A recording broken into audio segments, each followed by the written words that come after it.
حشر میں سید وہ تم سے بھی کہیں گے دیکھنا۔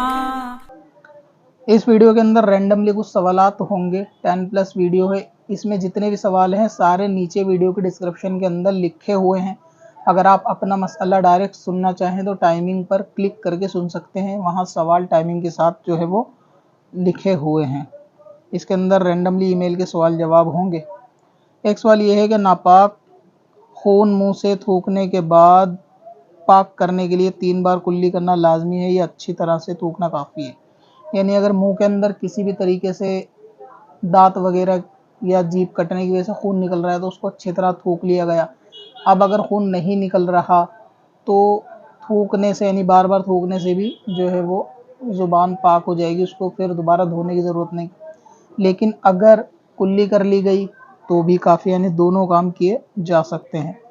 تو اگر کلی کریں گے تو اس میں 3 بار ضروری نہیں ہے، ایک بار اچھے سے کلی کر لی جائے بہتر ہے، اور 3 بار کر لینا اس لیے بہتر ہے کہ اطمینان حاصل ہو جائے گا کہ ہم منہ میں خون کے اثرات نہیں ہیں۔ لیکن اگر ایسی جگہ خون ہے کہ اسے تھوک دینے سے خون صاف ہو گیا اور نکل نہیں رہا اب، تو بھی منہ جو ہے وہ پاک ہو جائے گا۔ ایک سوال یہ تھا کہ ہر سال کیا ایک ہی زیور پر بار بار زکوٰۃ دینی ہوگی جبکہ زیور میں کوئی اضافہ نہیں ہوا؟ تو زکوٰۃ جو ہے وہ اگر اگلے سال بھی زیور باقی ہیں عورت کے پاس اور اس کے پاس کوئی قرض نہیں ہے، کسی کا لین دین نہیں ہے، تو اگر وہ صاحب نصاب اگلے سال بھی ہے تو اس زیور کی زکوٰۃ جو ہے جویلری کی اگلے سال بھی دینی ہوگی، چاہے وہ جویلری پہننے کے لیے ہی استعمال ہوتی ہو یا اس نے پہنی ہوئی ہو سونے کی یا چاندی کی، تو ان پر زکوٰۃ جو ہے نا دینی ہوگی۔ باقی کتنے زیور پر کتنی زکوٰۃ ہے اس کے لیے کئی تفصیلی ویڈیو بنائی ہوئی ہیں، آپ پلے لسٹ میں جا کے چیک کریں، وہاں پر زکوٰۃ کی پلے لسٹ ہوگی، روزہ رمضان زکوٰۃ، تو وہاں پہ وہ مسائل آپ کو زکوٰۃ کے مل جائیں گے۔ ایک سوال ان کا یہ ہے کہ وضو میں سر کا مسح 1/4 کرنا فرض ہے، 1/4 کتنا کہاں سے کہاں تک ہوتا ہے؟ یعنی سر کے کس حصے پر 1/4 سر کا مسح کرنا فرض ہے؟ تو سر کے کسی بھی حصے پر 1/4 سر کا مسح کرنے سے فرض ادا ہو جائے گا، یعنی دائیں بائیں اوپر نیچے کہیں پر بھی اگر کوئی شخص گیلا ہاتھ پھیر لے، ایک ہاتھ بھی اگر کوئی شخص پورے سر پہ پھیر لے تو وہ 1/4 سر کا مسح ہو جائے گا۔ 1/4 سر سے مراد یہ ہے کہ جو نارملی آگے کے لوگ اس طرح کرتے ہیں تو ایسا لازم نہیں ہے کہ وہ یہی حصے پہ کرا جائے، اگر کوئی پیچھے کر لے یا پیچھے کی طرف بھی سر پہ مسح کر لے، پورے سر پہ 1/4 کہیں سے بھی گھما پھرا کے دائیں بائیں لیفٹ رائٹ اگر وہ کر لے گا تو اس کا مسح پورا ہو جائے گا۔ یہ لازم نہیں کہ دائیں بائیں کیا جائے۔ باقی جو طریقہ سنت ہے وہ یہی ہے کہ دونوں سائیڈوں سے پورے ہاتھ لے کر اور انگلیاں ملا کے بیچ سر سے لے کر پیچھے کی طرف جائے اور مسح کا ایک طریقے کی ویڈیو غالباً بنی ہوئی ہے، آپ اس میں اگر دیکھیں گے سر کے مسح سکندر وارسی اباؤٹ سر کا مسح یوٹیوب پہ ٹائپ کر کے تو وہاں پوری ویڈیو آپ کو مل جائے گی۔ ایک سوال یہ ہے کہ زندہ شاہ مدار رحمۃ اللہ تعالی علیہ آن لائن زیارت اگر خواتین کو کرائی جائے تو کیا یہ گناہ ہوگا؟ مزارات اولیاء کی اگر کوئی بلاگر جو ہے وہ لائیو ہے یا ویڈیو کے ذریعے عورت دیکھتی ہے تو اس میں کوئی گناہ حرج والی بات نہیں ہے۔ مزارات اولیاء پہ عورت کی حاضری موجودہ دور کے فتنے کی وجہ سے علماء نے منع کی ہے، البتہ بعض جگہ ایسا ہے کہ جہاں فتنے کا معاملہ یا غیر شرعی معاملہ نہیں ہوتا وہاں پر خواتین کے لیے الگ سے انتظام اہتمام ہوتے ہیں، مردوں کا وہاں آنا جانا بھی نہیں ہوتا، ناچ گانا ڈھول قوالی یہ سب بھی نہیں ہوتے، تو ایسی جگہ پر بعض خواتین جاتی ہیں۔ تو ابھی جو موجودہ دور میں اکثر مزارات اولیاء پر ہے وہ معاملہ لوگوں کے ذریعے خرافاتوں کا زیادہ ہے جس کی وجہ سے ممانعت ہے۔ لیکن اگر وہ صرف بلاگ کے ذریعے ویڈیو کے ذریعے زیارت کر رہی ہے، کہیں لائیو بلاگنگ ہو رہی ہے، کوئی پروگرام ہو رہا ہے، تو عورت جو ہے وہ مزارات اولیاء کی زیارت کر سکتی ہے، اس میں کوئی ایسی خرابی نہیں ہے کہ وہ مزارات اولیاء کی عورت زیارت نہیں کر سکتی۔ ایک سوال یہ ہے کہ میت کو غسل سے پہلے اس کے سامنے قرآن پاک پڑھنا کیسا؟ عرفان بھائی نے پوچھا ہے۔ یعنی میت کو جنازہ رکھا ہوتا ہے گھر میں، غسل میں بھی ٹائم ہوتا ہے تو لوگ اس کمرے کے اندر قرآن پاک پڑھتے ہیں، اور بعض لوگ اس کو منع کرتے ہیں پڑھنے کے لیے کہ مردہ جو ہے وہ ناپاک ہے، وہاں قرآن پاک نہیں پڑھنا چاہیے۔ اسی وجہ سے شاید آپ نے سوال پوچھا ہے، کیونکہ لوگوں میں یہ چیز بہت مشہور ہے کہ جس گھر میں میت رکھی ہو جب تک اسے غسل نہ دیا جائے وہاں قرآن نہیں پڑھا جا سکتا، تو یہ بالکل غلط ہے۔ اگرچہ مردہ غسل اس کا ہوا ہے یا نہیں ہوا ہے، دونوں صورتوں میں اس گھر کے اندر کلام پاک پڑھا جائے تو اس میں کوئی خرابی نہیں ہے۔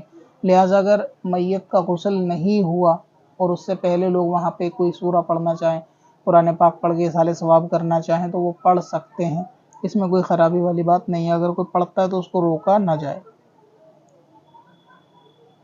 ایک سوال ان کا یہ ہے کہ اگر کسی شخص کو صرف 15 پارے قرآن پاک کے حفظ ہوں تو کیا اس کو حافظ قرآن کہہ سکتے ہیں؟ تو حافظ قرآن اگر 15 پارے کوئی شخص جانتا ہے اس کو، یعنی گھر میں فیملی میں پتہ ہوتا ہے کہ اس کو 15 پارے حفظ ہیں، اور اس کے بعد اس کو حافظ جی کہہ کر بلاتے ہیں اس کے گھر والے، تو اس میں تو حرج نہیں ہے کہ ان کے لیے دھوکہ بھی نہیں ہے اور وہ جانتے بھی ہیں کہ 15 پارے ان کو حفظ ہیں۔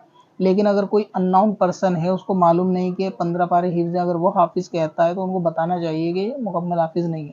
ہمارے عرف میں جو ہے وہ مکمل حافظ کو ہی حافظ کہا جاتا ہے، باقی جو اس ریس میں ہوتے ہیں، کنٹینیو چل رہے ہوتے ہیں اور ابھی مکمل نہیں ہوتا، تو ان کو بھی بعض لوگ کہہ دیتے ہیں اس حسن ظن پہ کہ ایک نہ ایک دن انشاءاللہ حافظ بن جائیں گے۔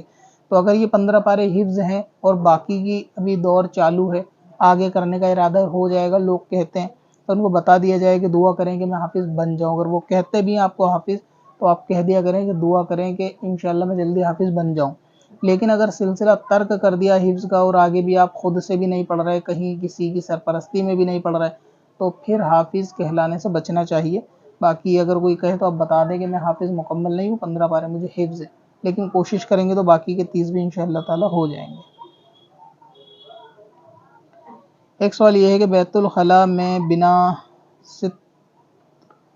ستر کھولے مقدس الفاظ جیسے زبان سے اگر نکل جائے ٹوائلٹ میں، جیسے روزہ نماز وغیرہ، تو کیا یہ کفر ہے اور کیا اس سے روزہ ٹوٹ جائے گا؟ یعنی بیت الخلاء میں ستر کھولے بغیر بولنے میں کوئی حرج یا خرابی نہیں ہے۔ مین ممانعت تو ستر کے کھلنے کی وجہ سے ہے، دوسری یہ کہ وہ نجاست کی جگہ ہے تو ظاہر ہے بیکٹیریا وغیرہ کا معاملہ وہاں زیادہ رہتا ہے، تو اس اعتبار سے بولنا منع ہے کہ زیادہ منہ نہ کھولا جائے۔ لیکن اگر کوئی وہاں پر بول گیا یا بولنے کی ضرورت پیش آ گئی تو وہ ستر اس کا ڈھکا ہوا تھا، اسی صورت میں بول سکتا ہے، کفر بھی نہیں ہے۔ اگر وہاں پہ کسی نے کوئی ایسا الفاظ ذہن میں آ گیا جو صحیح الفاظوں سے آپ نے لکھا ہے کہ روزہ یا نماز اس طریقے سے، تو کفر تو بالکل نہیں ہوگا۔ اور رہا روزہ ٹوٹنے کا، تو اس سے روزہ ٹوٹنے نہ ٹوٹنے کا کوئی مسئلہ نہیں ہے، یہ کوئی چیز کھانے پینے والی نہیں ہے کہ جس سے روزہ ٹوٹتا ہو۔ صرف ذہن میں آنے سے یا ٹوائلٹ میں یہ چیز بول دینے سے روزہ نہیں ٹوٹتا۔ اور اس کے لیے بھی شاید سیپریٹ ایک ویڈیو میں نے بنائی ہوئی ہے، اگر آپ یوٹیوب پہ سرچ کر کے دیکھیں گے تو وہ آپ کو مل جائے گی۔ ایک سوال یہ ہے کہ ہمارے یہاں 13، 14، 18، 20 سال کے بچے کہتے ہیں کہ ہماری طہارت نہیں ہے کہ انڈر ویئر بدل کے، اور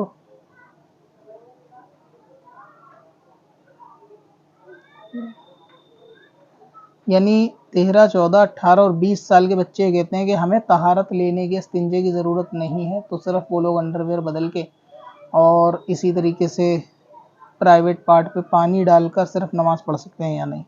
تو اگر ان میں سے کوئی بچے خاص طور سے 18 اور 20 تو بالغ ہیں، ان کو تو طہارت لینے کی ضرورت ہے، اگر ان پہ غسل فرض ہوتا ہے تو ان کو غسل کرنا ہوگا، بغیر غسل کے نماز پڑھنا حرام ہے۔ تو لہٰذا 18 اور 20 سال والے تو یقینی طور سے غالب بالغ ہیں، اور 14 سال 13 سال والوں کا غالب گمان ہے کہ بالغ ہو گئے ہوں۔ تو اگر یہ بالغ ہو گئے ہیں 13، 14 والے، تب تو ان کو بھی جو ہے نا وہ طہارت اور نجاست کے بعد طہارت لینا اور غسل فرض ہونے کے بعد غسل کرنا یہ ضروری ہے۔ فقط یہ کہ ہم پہ طہارت ضروری نہیں، یہ جہالت کام نہیں آئے گی۔ تو نماز کے لیے وضو اور ناپاکی کی حالت میں غسل، یہ دونوں چیزیں کرنی ہوں گی۔ اور اگر یہ کہ کسی نے بغیر استنجا کیے پانی لیے، بغیر استنجا کر لیا، صرف یعنی ٹوائلٹ کر لیا، اس نے پانی نہیں لیا، آپ کا سوال یہ ہے کہ وہ ناپاک ہے، انہیں پانی لینے کی ضرورت ہے یا نہیں؟ تو بالغ ظاہر ہے کہ ان کو بھی استنجا کرنے کی ضرورت ہے، لیکن اگر کسی نے بنا استنجا کے ٹوائلٹ کر لیا اور اس کے کپڑے پہ بعد میں کوئی نشان نہیں ہے، تو نماز سے پہلے اگر دوبارہ یا بعد میں ستر دھونا چاہے تو ستر دھو کے نماز پڑھ سکتا ہے، اس کو نہانے کی ضرورت نہیں ہے۔ شاید آپ کا سوال غسل کے تعلق سے ہی تھا۔ تو ان کو اگر کسی نے استنجا کا پانی نہیں لیا تو ان کو غسل کرنے کی ضرورت نہیں، وہ ناپاک اس سے نہیں ہوتے۔ بعد میں کپڑا بدل لے، اگر پیشاب کے نشان ہیں